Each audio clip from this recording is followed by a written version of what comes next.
Hello everyone, meteorologist Mike Haddad here in the Stormwatch 9 Weather Center. All eyes, all focus weather-wise all week long leading up to tonight has been on a developing nor'easter in the making for Saturday, and it's still in the cards with a bout of heavy snowfall rates.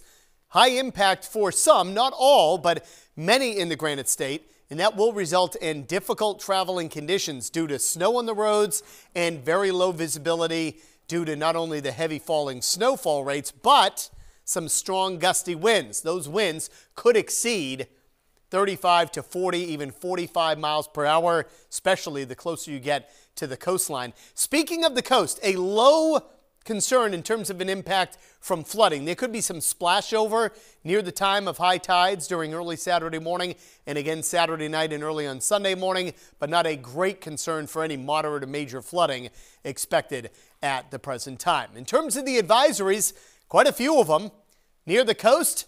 This is a blizzard warning. That means criteria has to be met for 3 consecutive hours with strong gusty winds of 35 miles per hour or stronger and visibility due to either falling or blowing snow of a quarter mile or less. The most likely area for that in far southeastern New Hampshire and especially near the coast. Could we see that warning extended a little bit farther north and west?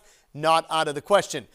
Winter storm warnings in effect for many, and then when you get from Coos to Grafton and Sullivan counties, winter weather advisory because the snowfall tally will be lower in that part of the state. You could see it on Futurecast. By early tomorrow morning, steady, moderate, if not heavy snow far south, very light snow farther north and west, and once we get past 8, 9, 10 in the morning, those snowfall rates could exceed 1.5 to 2 or even 2.5 inches per hour, especially in eastern, central, and southeastern parts of New Hampshire. All the while that's happening, the winds are cranking up, and then the snow rapidly accelerates out of here. This will not stick around for the entire weekend by any stretch, as we'll see a lot of sun on Sunday, but the winds could continue to blow and drift this snow around into all of Saturday night and Sunday morning. So that will add a bit of aggravation to the cleanup efforts as we go into the second half of the weekend, despite a lot of sun on Sunday.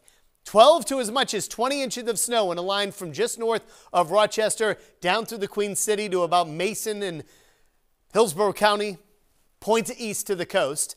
Then 6 to 12 inches of snow elsewhere, except 4 to 6 inches of snow just northwest of Plymouth, the Upper Valley, and parts of the Great North Woods. In terms of the winds, again, will be a big factor, blowing and drifting snow around, resulting in poor visibility, tough traveling conditions, and maybe a few scattered power outages, with the greatest chance for that, again, the farther south and east you go, where the winds could get up over 40 to 45 miles per hour, even near 50, right along the immediate coastline. Certainly stay tuned to important updates as we go through the next 12 to 24 hours.